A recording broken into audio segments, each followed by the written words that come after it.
तो अगर आप कैनन का मिररलेस कैमरा यूज करते हो ज्यादा फोटोज क्लिक करने के लिए तो आज की वीडियो आप लोगों के लिए ही है, बिकॉज आज मैं 8 ऐसी कैमरा सेटिंग्स और फीचर्स बताने वाला हूं जिनको यूज करके एज अ फोटोग्राफर आप अपने कैमरा में जब सेटिंग्स चेंज करोगे तो फोकस बेटर कर सकते हो, क्वालिटी बेटर निकाल सकते हो, अल्टीमेटली आपकी फोटोज बेटर आएंगी। अब ये जो वीडियो है ये कैनन मिररलेस कैमरास के लिए है, फोटोज के लिए। अगर आप चाहते हो हम ऐसी ही वीडियो किसी और ब्रांड के लिए, चाहे सोनी हो गया, नाइकॉन हो गया, फूजी हो गया, तो वो भी आप कमेंट्स में बता देना, हम वैसे प्लान कर लेंगे जैसे कमेंट्स आएंगे। स्टार्ट करते हैं सबसे पहली कैमरा सेटिंग के साथ, ये है touch and drag auto focus. अब ये सेटिंग स्पेशली बिगिनर फोटोग्राफर्स के लिए बहुत यूजफुल है अगर आप मिररलेस कैमरा यूज करते हो, क्योंकि जब आप फोटो ले रहे हो व्यू फाइंडर के थ्रू, अब व्यू फाइंडर से जब आप देखते हो नॉर्मली फोकस करना उतना ईजी नहीं हो पाता है। कई बार ऑटो फोकस अगर आप यूज कर रहे हो उतना एक्यूरेट नहीं आता। तो बेसिकली आप अपने कैनन कैमरा की एलसीडी स्क्रीन को एक पूरा फोकस टच पैड बना सकते हो। तो जब आप व्यू फाइंडर से देख रहे हो आपको क्या करना है, अपनी स्क्रीन में टैप करके टच एंड ड्रैग अगर आप करोगे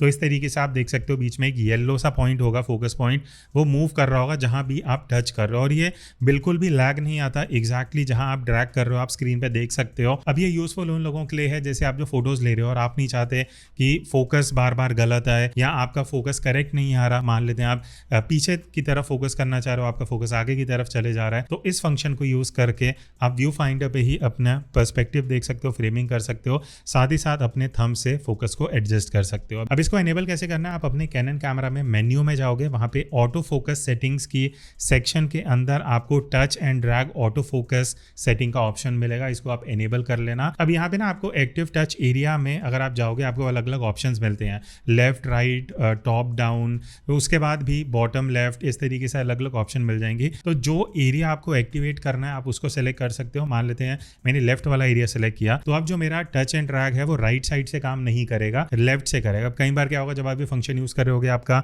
नोज कहीं लेफ्ट साइड पे जैसे टच हो रहा है तो आप राइट साइड का एरिया यूज कर सकते हो। तो ये फंक्शन है जिसको यूज करके आप अपनी फोकसिंग बेटर कर सकते हो। नेक्स्ट अब हम आते हैं इमेज क्वालिटी वाली सेटिंग पे, वो है HDR PQ को एनेबल करना। अब ये आपको कैनन की काफी सारे कैमरा में मिल जाएगा, जैसे R3 हो गया, R5, R6, R7 and R8। अब HDR PQ क्या होता है, बेसिकली HDR का मतलब होता है हाई डायनामिक रेंज, और PQ बेसिकली एक एक्सटेंशन है जिसकी वजह से अगर आप फोटोज लेते हो तो आपकी एक सिंगल फोटो में वाइड डायनामिक रेंज आता है, मतलब शैडोज एंड हाइलाइट्स का जो टेक्सचर है उस एरिया में, जो इन्फॉर्मेशन है वो ज़्यादा कैप्चर होती है। जब आप HDR PQ of versus on के साथ फोटो लेते हो तो हाईलाइट में जो इन्फॉर्मेशन है या इवन शैडोज में उसमें कितना डिफरेंस आता है। तो अगर आप आउटडोर काफ़ी ज़्यादा शूट करते हो जहाँ डायनामिक लाइटिंग है, मतलब शैडो भी है, ब्राइट एरियाज भी है, तो एक ऑप्शन है कि आप HDR PQ एनेबल करके इस तरीके से फोटो लेके बेटर डायनामिक रेंज कैप्चर कर सकते हो। और क्योंकि ये फोटोज 10 बिट हाई फॉर्मेट में कैप्चर होती हैं तो कहीं ना कहीं आपको कलर डेप्थ भी बेटर मिल जाता है। तो अगर आपको ऐसा लग रहा है कि कलर रेंज भी ज़्यादा है, आप कलर एडजस्टमेंट्स या कलर ग्रेडिंग ज्यादा करते हो तो भी इस मोड से आपको फायदा मिल जाएगा। तो अगर आपने रिसेंटली एक नया कैमरा लिया है और आपको aperture, shutter speed, ISO, white balance जैसे टर्म्स बिल्कुल भी समझ नहीं आ रहे, तो मैं आपको हेल्प कर सकता हूँ in understanding your camera settings और कैसे आप अपने कैमरा को यूज करके प्रोफेशनल फोटोज कैप्चर कर सकते हो। तो मैं पिछले 12 से 13 साल से फोटोग्राफी कर रहा हूँ और जितना भी मेरा एक्सपीरियंस है वो मैंने कलेक्ट करके एक 15 घंटे का कोर्स बनाया है, जहाँ पे मैं प्रैक्टिकली बाहर जाके आपको एग्जांपल्स के साथ दिखाऊंगा कि कैसे आपको मैनुअल मोड यूज करना है, aperture, shutter speed, ISO, white balance, ये सारे टर्म्स क्या होते हैं, इनको प्रैक्टिकली कैसे यूज करना है, और फिर एक एक करके हम सारी कैमरा सेटिंग्स के बारे में भी बात करेंगे जिससे आप अपने कैमरा का पूरा कंट्रोल ले पाओगे। एंड फाइनली फोटो एडिटिंग, जहाँ पे हम लाइटरूम सॉफ्टवेयर यूज करने वाले हैं, जहाँ पे आपको बेसिक से लेकर एडवांस सारी चीजें कवर होंगी, जिसको यूज करके आप एक ऐसी नॉर्मल सी फोटो को कुछ इस तरीके की एडिट कर सकते हो। तो ये जो फोटोग्राफी कोर्स है ये 15 घंटे का ऑनलाइन कोर्स है जो हिंदी में रहने वाला है। तो अगर आप मेरे एक्सपीरियंस से सीखना चाहते हो, लिंक आपको डिस्क्रिप्शन में मिल जाएगा।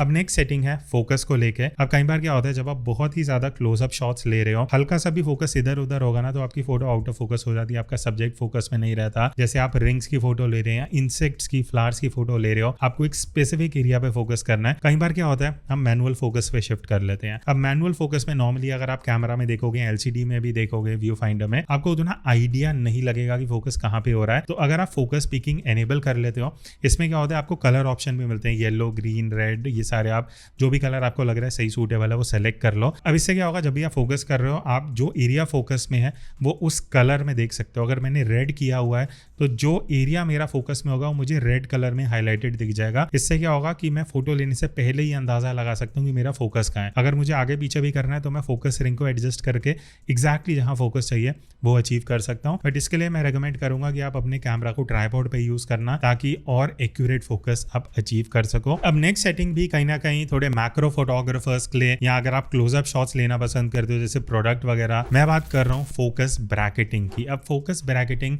बेसिकली एक टेक्नोलॉजी है जहां पे आप कैमरा को कमांड दे सकते हो कि भाई इतनी फोटोज लेनी है, जैसे 20, 30, 40, 50 फोटोज। अभी हम मल्टीपल फोटोज ले क्यों रहे हैं? बेसिकली फोकस ब्रैकेटिंग में क्या होता है कि जैसे आप नॉर्मल वन सिंगल शॉट में क्या होता है, आपने एक जगह फोकस किया, फोटो ले ली। अब कई बार क्या होगा, आप जैसे f2.8 या 1.8 यूज कर रहे हो, डेप्थ आपकी बहुत शैलो होती है, तो एक एरिया फोकस में होगा, उसके आगे पीछे का एरिया आउट ऑफ फोकस चले जाएगा। तो अगर आपको एफ नंबर भी कम रखना है, नॉइस भी कम करनी है, बट आपको ज़्यादा एरिया फोकस में चाहिए, तो आप फोकस ब्रैकेटिंग यूज़ करते हो, जहाँ पे मान लेते हैं मैं 20 फोटोज ले रहा हूँ। अब यहाँ पे आप सेटिंग में बता भी सकते हो कि कितने फोकस इंक्रीमेंट में आपको फोटो लेनी है। तो कैमरा क्या करेगा कि मल्टीपल फोटोज अपना फोकस थोड़ा थोड़ा इंक्रीज करते हुए लेता रहेगा, थोड़ा आगे करेगा, फिर पीछे पीछे पीछे जाते जाते वो एक ऐसे मल्टीपल फोटोज की सीरीज ले लेगा जहाँ पे आपको मल्टीपल पॉइंट्स पे फोकस मिलेगा। अब यहाँ पे आपको क्या करना है, आपको सेटिंग्स में जाके डेप्थ कॉम्पोजिट फंक्शन को एनेबल करना है। अब इससे क्या होगा, मल्टीपल फोटोज तो आएंगी बट आपको एक फाइनल फोटो भी मिलेगी जो फोकस ब्रैकेटिंग करके एक सिंगल रिजल्ट आपको मिल जाएगा। अब कई लोग इसको एडिटिंग सॉफ्टवेयर से करना भी पसंद करते हैं, तो उसके लिए आप इंडिविजुअल फाइल्स को भी यूज कर सकते हो। अदरवाइज सिंगल फोटो को लेके आप इस तरीके की फोटोज कर सकते हो। अगेन इसका यूज केस यही है, मान लेते हैं अगर आप ज्वेलरी शूट कर रहे हो या कुछ क्लोजअप शॉट लेना है, एफ नंबर भी कम यूज करना है, ISO भी कम यूज करना है, तो ये टेक्नोलॉजी यूज करके आप अपनी फोटो में ज्यादा डेप्थ क्रिएट कर सकते हो। सिमिलरली आउटडोर भी शूट करते हो तो वहां भी आप इसको यूज कर सकते हो, बट मेक श्योर कि आप ट्राइपॉड यूज कर रहे हो और आपकी जो कैमरा सेटिंग्स है वो मैनुअल पे रहें।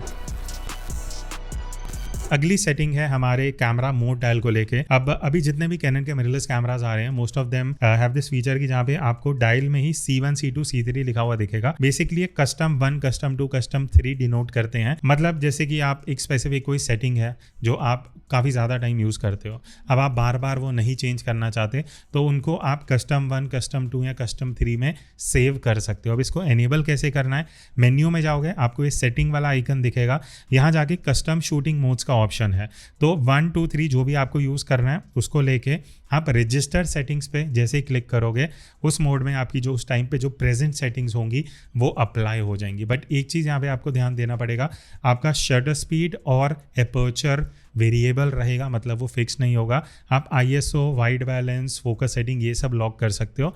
तो बेसिकली आपका कैमरा सेमी मैनुअल मोड में रहेगा, बट बाकी सेटिंग्स आप इसमें सेट कर सकते हो।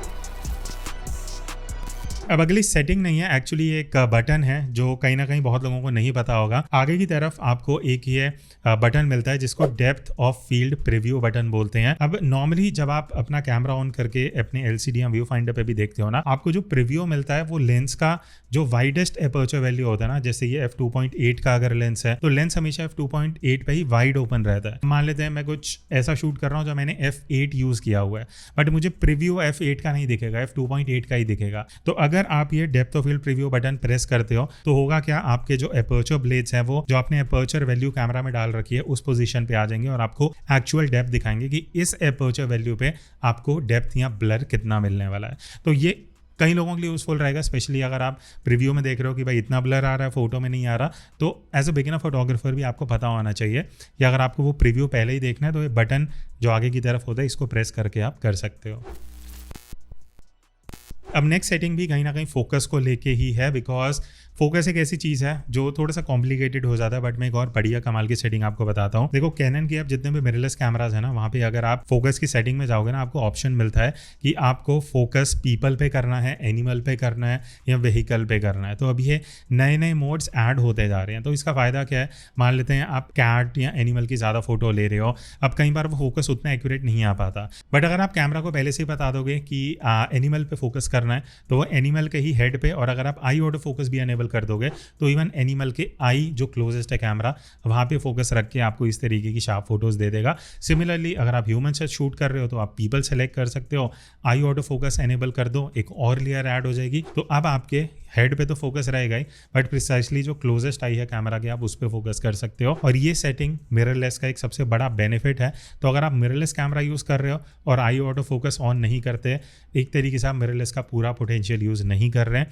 एंड मेक श्योर, ये भी एक गलती है जो कई बार इवन हमसे भी कई बार हो जाती है कि जैसे अगर मैं शूट कर रहा हूँ, मान लेते हैं पोर्ट्रेट, और मैंने पहले एनिमल वाला ऑन कर रखा है, तो कई बार वो ह्यूमन सब्जेक्ट पे उतना ईजिली फोकस नहीं कर पाता बिकॉज मैंने सेटिंग दूसरी कर रखी है। तो वो चेंज सही टाइम पे करना वो भी आपको कहीं ना कहीं याद रखना चाहिए। अब आते हैं लास्ट सेटिंग पे और ये है क्रिएटिव असिस्ट। अब क्रिएटिव असिस्ट एक वैसे तो मोड भी है शूटिंग वाला, बट मैं जो बात कर रहा हूँ वो है फोटो एडिटिंग का। अब शायद आपको ना बताऊं, अगर आप रॉ फोटोज लेते हो तो आप कैमरा के अंदर ही उनको एडिट भी कर सकते हो। एडिट करने के लिए आप जब सेटिंग्स में जाओगे ना, क्रिएटिव असिस्ट करके एक ऑप्शन रहेगा, वहां पे आप जो भी इमेज सेलेक्ट करोगे मेक श्योर वो रॉ इमेज हो, जेपेग आपको वो ऑप्शन ही नहीं देगा। तो जब आप शूट कर रहे हो रॉ में शूट होगी तभी आप एडिट कर पाओगे। अब ऑप्शन जैसे कि सैचुरेशन हो गया, कॉन्ट्रास्ट हो गया, इमेज को मोनोक्रोम में कन्वर्ट करना, ये सारी सेटिंग्स, इवन कलर्स को एडजस्ट करना, ये सब पैरामीटर्स, सारे एडजस्टमेंट्स आप कैमरा के अंदर ही एडिट करके अपनी फोटो को एज अ जेपेग सेव कर सकते हो और वो आपकी मेमोरी कार्ड में आ जाएगी। तो आपको भले ही आप बाहर हो, ठीक है, और आपको इंस्टेंटली फोटो यूज़ करनी है तो आप कैमरा के अंदर ही एडिट करके उसको जेपेग में अपने कार्ड में सेव करके अल्टीमेटली अपने फ़ोन में ट्रांसफ़र करके या अपने पीसी लैपटॉप में यूज़ कर सकते हो। तो ये थे कुछ 8 कमाल की कैमरा सेटिंग्स जो होपफुली आपको शायद कुछ पता हो, कुछ ना पता हो। कौन सी सेटिंग आपको सबसे हेल्पफुल लगी वो कमेंट करके बता देना। और इसी सीरीज़ में आपको नेक्स्ट किस ब्रांड की वीडियो चाहिए वो भी बता देना, हम वैसे प्लान कर लेंगे। सो दैट्स इट, मिलते हैं नेक्स्ट वीडियो में, तब तक take care and keep clicking.